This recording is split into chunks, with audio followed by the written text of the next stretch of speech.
ஆன்மீகத்தின் வழி நடக்கக்கூடிய நமது அன்பு சொந்தங்கள் அனைவருக்கும் நம்மளுடைய அகத்தியர் ராசி பலன்கள் 2.0 சேனல் சார்பாக வணக்கம். அன்பார்ந்த மேசம் ராசி அன்பர்களே, பொதுவா இந்த ஜனனத்துல ஒவ்வொரு ராசிக்காரர்களுக்கும் ஒவ்வொரு சிறப்பு பெற்று இருக்கிறாங்க.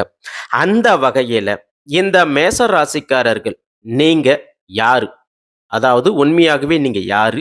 உங்களுடைய உண்மையான முகத்தோற்றம் என்ன? அதை பத்தி எல்லாம் நம்ம பார்க்க போறோங்க. அதாவது உங்களுடைய ஒரிஜினல் கேரக்டர் என்ன அப்படிங்கிறத பத்தி பார்க்க போறதுக்கான பதிவு தான் இந்த பதிவுங்க. ஸோ நம்ம சேனல்ல டைம் பார்க்க வரவங்க நீங்க தயவு செஞ்சு மறக்காம நம்ம சேனலுக்கு ஒரு லைக் பண்ணி சப்ஸ்கிரைப் பண்ணுங்க. தொடர்ந்து நம்ம இந்த வீடியோ பதிவை பார்க்கலாங்க. மேச ராசிக்காரர்களை பொறுத்த வரைக்கும் அஸ்வினி நட்சத்திரம் 1, 2, 3, 4 பாதங்களும், பரணி நட்சத்திரம் 1, 2, 3, 4 பாதங்களும், கிருத்திகை நட்சத்திரம் 1ஆம் பாதம் இப்படின்னு இந்த 3 நட்சத்திரத்தை உள்ளடக்கியது தாங்க இந்த மேச ராசி. அதே போல மேச ராசிக்காரர்களுக்கு அதிபதியாக செவ்வாய் பகவான் இருக்கிறாரு அப்படின்றது உங்களுக்கு எல்லாருக்குமே தெரியுங்க. பொதுவா இந்த மேச ராசிக்காரங்களை நிறைய மற்ற ராசிக்காரர்களுக்கு ரொம்பவே பிடிக்குங்க. ஏன்னா நல்ல டீசன்சியா டிப் டாப்பா நல்லா ஹைஜீனிக்கா இருப்பாங்க. இவங்களுடைய பிஹேவியர் பார்த்தீங்கன்னா நடக்கும் போது சரி ஸ்டைலியாக நிற்குவாங்க, நல்லா ஹேண்ட்ஸமாக இருப்பாங்க. அது ஆண்களாக இருக்கட்டும் பெண்களாக இருக்கட்டும், இந்த மேச ராசிக்காரர்கள் நல்ல உடல் அமைப்பு கொண்டவர்களாக இருப்பாங்க. அதே போல நாம் ஒரு ராசியில பிறந்திருக்கிறோம்னு வச்சுக்காங்க, ஏன்டா இந்த ராசியில நம்ம பிறந்தோம், ஏன்டா வாழ்றோம் அப்படின்னு நினைப்பாங்க. ஆனா நீங்க இந்த மேச ராசிக்காரர்கள் இந்த ராசியில பிறந்தது எவ்வளவு உயர்வு அப்படிங்கிறத பத்தி தான் நாம பார்க்க போறோம். பொதுவா உங்க ராசி கட்டத்துல 1, 2, 5, 7, 9 வீடுகளில, அதாவது லக்னாதிபதி, குடும்பஸ்தான அதிபதி, பூர்வ புண்ணியஸ்தான அதிபதி, கலஸ்திரஸ்தான அதிபதி, பாக்கியஸ்தான அதிபதி அப்படின்னு இந்த 5 பேரும் நல்லா இருக்கக்கூடிய ஒரு நல்ல ஜாதக அமைப்பு கொண்ட ஒரே ராசி இந்த மேசராசி தாங்க. அதே போல கால புருஷவ தத்துவத்துல முதல் ராசியாக வலம் வரக்கூடியவங்களும் மேசராசி. எப்பவுமே எதையுமே நல்லா யோசிச்சு ஒரு முறைக்கு 2 முறை ஒரு முடிவை எடுக்கணும்னா ஒரு முறைக்கு 2 முறை நல்லா யோசிச்சு முடிவு எடுப்பாங்க. அதுவும் நீங்க தாங்க. அதே போல உங்க வாழ்க்கையில நீங்க முன்னேறது அப்படிங்கிறது பாத்தீங்கன்னா உங்களுடைய குழந்தை பிறப்பு அதற்கு அப்புறம் தான் வருங்க. அதாவது உங்க குழந்தைகள் வளர வளர தான் உங்களுடைய வாழ்க்கையும் முன்னேற்றத்தை காண்பீங்க.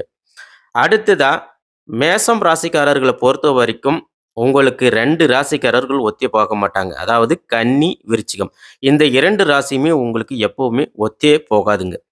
அதே போல உங்களை பொறுத்த வரைக்கும் மனசுல பட்டதை எந்த ஒரு விஷயமாக இருந்தாலும் சரி, அது சரி அது தவறு அப்படின்னு எப்பேற்பட்ட ஆளாக இருந்தாலும் சரி, யாராக இருந்தாலும் சரி, தைரியமாக துணிச்சலாக எடுத்து சொல்லக்கூடியவங்களும் நீங்க தாங்க, நீங்க மட்டும்தாங்க. அடுத்ததான் உங்க குடும்பஸ்தானத்தை பத்தி பாத்தீங்கன்னா, உங்க குடும்பஸ்தான அதிபதியாக சுக்கிர பகவான் ரிஷப ராசியில இருக்கிறாருங்க.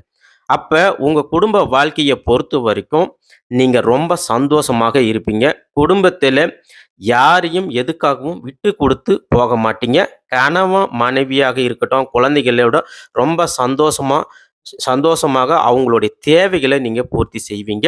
அதே போல ரிஷப ராசியில சந்திர பகவான் உங்களுக்கு உச்சம் அடையிறதுனால உங்களுடைய குடும்ப வாழ்க்கையை நீங்க ஆரம்பிச்சது பிறகுதான் உங்களுடைய வாழ்க்கையும் சிறப்பாக இருக்கும். நல்லா புரிஞ்சுக்காங்க. உங்களுடைய திருமண வாழ்க்கை வந்ததுக்கு அப்புறம் தான் உங்களுடைய வாழ்க்கையே ஒரு நல்ல ஸ்டாண்டர்டா போகும். அது குடும்பமாக இருக்கலாம், உங்களுடைய பிஸ்னஸ், தொழில், வேலை வாய்ப்பு கிடைக்கிறது, இது எல்லாமே உங்களுக்கு சிறப்பாக இருக்குங்க. அடுத்ததா 3வது வீடு முயற்சி ஸ்தானம் அப்படிங்கிறதுனால மிதுன ராசியில, அதாவது புதன் பகவானுடைய வீடு. அதனால நீங்க என்னைக்குமே எந்த ஒரு விஷயத்தையும் முயற்சி பண்ணி தான் வெற்றியை காண்பீங்க. அது மட்டும் இல்லாம உங்க கூட பிறந்தவங்க கிட்ட ரொம்ப பாசமாக இருப்பீங்க. எதுவாக இருந்தாலும் அவங்களுக்காக நீங்க விட்டு கொடுத்து போகக்கூடியவங்களும், அந்த விட்டு கொடுத்து போகக்கூடிய மனசும் உடையவங்க நீங்க மட்டும்தாங்க மேசராசி அன்பர்களே. அடுத்ததா 4வது வீடாக சுக தாயார் ஸ்தானம் அப்படின்றதுனால கடக ராசி, அதாவது குரு பகவான் இந்த வீட்டில் தான் உச்சம் பெற்று இருக்கிறாருங்க. அதே போல இது சந்திர பகவானுடைய வீடாக இருக்கிறதுனால அப்ப இந்த 2 பேரும் சேரும்போது குரு பகவான் உங்களுக்கு ஒரு நல்ல ஆசிரியராக, வழிகாட்டியாக இருக்கிறாருங்க. அதாவது உங்களுக்கு உங்களுடைய தாயார் வந்து பார்த்தீங்கன்னா, உங்களுக்கு ஒரு நல்ல வழிகாட்டியாக இருப்பாங்க. அதேபோல நீங்க கல்வி படிக்கிறீங்கன்னா, உங்களுக்கு ஆசிரியர்கள் உங்களுக்கு நல்ல வழிகாட்டியாக இருப்பாங்க. நீங்க ஒரு வேலை செய்றீங்க, தொழில் செய்றீங்கன்னா, உங்களுக்கு தொழில் கற்றுக் கொடுத்த ஒரு குரு இருப்பார் இல்லைங்களா? அவரு உங்களுக்கு நல்ல ஒரு வழிகாட்டியாக இருப்பாருங்க. ஆகையால நீங்க அவங்கள நமஸ்காரம் பண்றது, கால்ல விழுறது தப்பே கிடையாதுங்க. ஆகையால நீங்க அவங்கள பார்க்கும்போது மரியாதையாக அவங்களுக்கு வணங்குங்க. உங்களுக்கு கண்டிப்பாக வாழ்க்கையில நல்ல முன்னேற்றம் உண்டாகுங்க.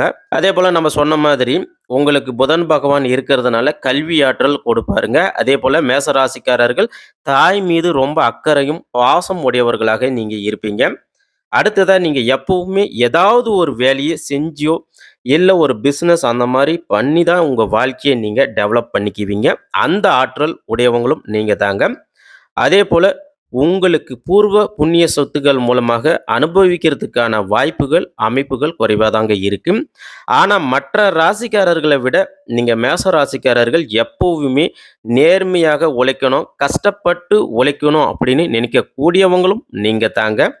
அதேபோல கஷ்டப்பட்டு வாழ்க்கையில முன்னேறக்கூடியவங்களும் நீங்க மட்டும்தாங்க. அடுத்ததா 5வது வீடாக சிம்மராசி வருதுங்க. அதுக்கு அதிபதியாக சூரிய பகவான் இருக்கிறதுனால, மேச ராசிக்காரர்கள் சூரிய பகவான் உங்களுக்கு பலமாக இருக்கிறதுனாலயும், நீங்க எப்பவுமே உங்களுடைய குலதெய்வ வழிபாடு செய்யறது மிக மிக அவசியங்க. எந்த ஒரு வேலைய செய்யறதும் சரி, ஆரம்பிக்கிறதுக்கு முன்னாடி குலதெய்வ வழிபாடு பண்றது மிக மிக அவசியங்க. அது உங்களுக்கு வெற்றியை உண்டாக்குங்க. அதேபோல சூரிய பகவான் பலமாக இருக்கிறதுனால, உங்களுக்கு அரசு வேலைகள், அரசு சம்பந்தப்பட்ட விஷயங்கள், அரசியல்கள், பதவி உயர்வு, இன்கிரிமெண்ட் இது எல்லாமே உங்களுக்கு கிடைக்குங்க. இது கிடைக்கிறதுக்கும் நீங்க தினமும் அதாவது குலதெய்வத்த வழிபாடு செய்யறது மிக மிக அவசியங்க. அடுத்ததா 6வது வீட்டுக்கு அதிபதியாக புதன் பகவான் இருக்கிறதுனால, அவங்களுக்கு உடல் ஆரோக்கியத்த பொறுத்தவரைக்கும் நீங்க சரியா கவனிக்க மாட்டீங்க. அதாவது உங்களுக்கு சளி இருக்குன்னு தெரியும். இதுக்கு நிவாரணம் என்ன பண்ணா அது குணம் ஆகும் அப்படின்றதும் உங்களுக்கு தெரியும். ஆனா நீங்க அத செய்ய மாட்டீங்க. ஆகையால உங்க உடல் ஆரோக்கியத்த பொறுத்தவரைக்கும் நீங்க அக்கறை காமிக்க வேண்டியது மிக மிக அவசியங்க. அதேபோல நீங்க ரொம்பவே ஹார்ட் ஒர்க் பண்ணுவீங்க. கண் முழிச்சு ஓவர் டைம்லாம் கூட ஒர்க் பண்ணுவீங்க. சாப்பிடாம, தூங்காம இப்படிலாம் இருப்பீங்க. ஸோ ஆகையால உங்களுடைய உடல் ஆரோக்கியத்தில நீங்க மெயினா அக்கறை காமிக்கணும். அடுத்ததா 7ஆம் வீட்டுக்கு அதிபதியாக துலாம் ராசியில சுக்கிர பகவானுடைய வீடாக இருக்கிறதுனால, பொதுவா இந்த மேச ராசிக்காரர்கள் ரொம்பவே ஆசை அதிகமாக கொண்டவர்களாக நீங்க இருப்பீங்க. நல்ல நீட்டா உடை, ஆபரணங்கள், அப்புறமா வந்து பார்த்தீங்கன்னா, நல்ல நம்ம ஏற்கனவே சொன்னோங்க இல்லைங்களா? டிப் டாப்பா இருப்பீங்க. நல்ல ஹேண்ட்ஸமா இருப்பீங்க. அது ஆணாக இருக்கட்டும், பெண்ணாக இருக்கட்டும். நல்ல ட்ரெஸ்ஸிங் சென்ஸு யார்கிட்டடா கத்துக்கணும் அப்படின்னு பார்த்தீங்கன்னா, மேச ராசிக்காரர்களே உங்ககிட்ட தான் கத்துக்கணும். அந்த அளவுக்கு நல்ல நீட்டா இருப்பீங்க. அதேபோல ஒரு பொருள வாங்கணும்னு ஆசைப்பட்டுட்டீங்கன்னா, அது எப்படியாவது அது வாங்கிருவீங்க. அதாவது மேச ராசிக்காரர்களுடைய ஆசைகள் கட்டுக்கடங்காத ஆசைகள் அப்படின்னு இதற்கு முன்னாடி நம்மளுடைய முன்னோர்கள் அதாவது சித்தர்கள் எல்லாம் சொல்லியிருக்கிறாங்க. அதாவது மேச ராசியில் இருக்கக்கூடிய ஆணாக இருந்தாலும் சரி, பெண்ணாக இருந்தாலும் சரி, ஆசை அதிகமாக இருக்கக்கூடியவங்க. இந்த 12 ராசியில ஆசை அதிகமாக இருக்கக்கூடியவங்க நீங்க தாங்க. அதேபோல உங்க வாழ்க்கை சம்பந்தமான விஷயத்துல ரொம்பவே எதிர்பார்ப்பு இருப்பீங்க. அதாவது எதிர்பார்த்துட்டே இருப்பீங்க. ஒரு நல்ல கணவன் அமையணும், ஒரு நல்ல மனைவி அமையணும், ஒரு நல்ல ஜாப் இந்த ஜாப் கிடைக்கணும் அப்படின்னு ரொம்ப ம கனவு காணக்கூடியவர்களும் நீங்க தாங்க. அடுத்ததா 7ஆம் வீட்ல சூரிய பகவான் நீச்சம் அடையறாருங்க. அதாவது துலாம் வீட்ல சூரிய பகவான் நீச்சம் அடையறாருங்க. அப்ப நீங்க எப்பயுமே எல்லாரையுமே அடக்கி ஆளணும் அப்படின்னு நினைக்கக்கூடியவங்க. அதாவது உங்க குடும்பமாக இருக்கட்டும், வேலை செய்யற இடமாக இருக்கட்டும், யாராக இருந்தாலும் சரி, நான் எனக்கு கீழ தான் நீங்க இருக்கணும் அப்படின்னு எண்ணக்கூடியவர்களும் நீங்க தாங்க. அதேபோல ஆயுள் பலம் எப்படி இருக்கு அப்படின்னு பார்த்தீங்கன்னா, அடுத்ததா சனி பகவான் உங்களுக்கு உச்சம் பெற்று இருக்கிறதுனால, மேசராசிக்காரர்கள பொறுத்தவரைக்கும் உங்களுடைய ஆயுள் பலம் அதிகமாகவே இருக்குங்க.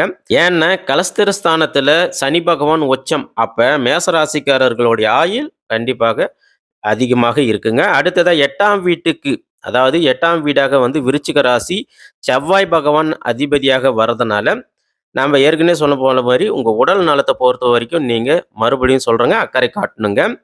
அதேபோல நீங்க வீடு, நிலம், பூமி, வண்டி, வாகனம் இதையெல்லாம் வாங்குறதுக்கு உங்களுக்கு செவ்வாய் பகவான் உறுதியாக சப்போர்ட்டிவாக இருப்பாருங்க. ஆனா உடல் நலத்துல நீங்க அக்கறை காமிக்கணுங்க. இருந்தாலும் மருத்துவ செலவுகள் கண்டிப்பா வரதுக்கு வாய்ப்புகள் அதிகமாகவும் இருக்குங்க. அடுத்ததா 9ஆம் வீட்டுக்கு அதிபதியாக குரு பகவான் பார்க்குறாருங்க. அதாவது குரு பகவான் இருக்கிறாரு. அப்ப மேசராசி அன்பர்களே, உங்களுக்கு கல்வி, தொழில் இது எல்லாத்திலயும் முன்னேற்றம், ஒரு நல்ல உறுதுணையான ஒரு மாற்றம் ஏற்படுறதுக்கு குரு பகவான் உங்களுக்கு முழு சப்போர்ட்டிவாக இருக்கிறதுனால, நீங்க குருவ வழிபாடு செய்யணும். அதாவது நம்ம ஏற்கனவே சொன்னோம் இல்லைங்களா? உங்களுக்கு கல்வி கற்றுக் கொடுக்கக்கூடிய ஆசிரியர்கள், உங்களுக்கு தொழில், வேலை இதெல்லாம் உங்களுக்கு யார் கற்றுக் குடுக்குறாங்களோ, அந்த குருமார்கள நீங்க வழிபாடு செய்யுங்க. உதாரணமா, ஒரு தொழில் உங்களுக்கு யார் கத்துக் குடுக்குறாங்களோ, அவங்க கிட்ட நீங்க போய் நமஸ்காரம் பண்ணுங்க. கண்டிப்பா உங்க வாழ்க்கை மிக சிறப்பாக இருக்கும். அடுத்ததா 10ஆம் வீட்டுக்கு அதிபதியாக சனி பகவான் வர்றதுனால, உங்களுக்கு வேலை வாய்ப்புகள் கொஞ்சம் லேட்டா தான் அமையுங்க. அப்படி லேட்டா அமைஞ்சாலும், லேட்டஸ்ட்டா, பெஸ்ட்டா அமையுங்க. நல்ல உங்களுக்கு ஒரு லாபம் கொடுக்கக்கூடிய தொழிலாக தான் அமையுங்க. அடுத்ததா 11ஆம் வீட்டுக்கு இதுலயும் வந்து பார்த்தீங்கன்னா, சனீஸ்வரன் வரதுனால, உங்களுக்கு வாழ்க்கையில மிகப்பெரிய அந்தஸ்து, அதாவது வந்து பார்த்தீங்கன்னா, உங்களுக்கு ஒரு வாழ்க்கை லைஃப் செட்டில் ஆகும் இல்லைங்களா? ஒரு அந்தஸ்து, பணம், பெயர், புகழ், மரியாதை இது எல்லாமே உங்களுக்கு 11வது வீட்டில் இருக்கக்கூடிய சனி பகவான் உங்களுக்கு ஏற்படுத்தி குடுப்பாருங்க. அடுத்ததா 12வது வீடாக வந்து பார்த்தீங்கன்னா, குரு பகவான் மீண்டும் வரதுனால, மீன ராசியில இருக்கிறதுனாலயும், மேச ராசிக்காரர்கள பொறுத்தவரைக்கும் உங்களுக்கு வெளிநாடு சம்மந்தப்பட்ட விஷயங்கள் அப்படின்னு பார்த்தீங்கன்னா, வெளிநாட்டு கல்வி, அப்புறமா வெளிநாட்டில போய் படிக்கிறது, வேலை கிடைக்கிறது, உங்களுக்கு வெளிநாட்டில வீடு வாங்குறதுக்கான யோகம், இது எல்லாமே உங்களுக்கு அதிகமான வாய்ப்புகள் உண்டுங்க.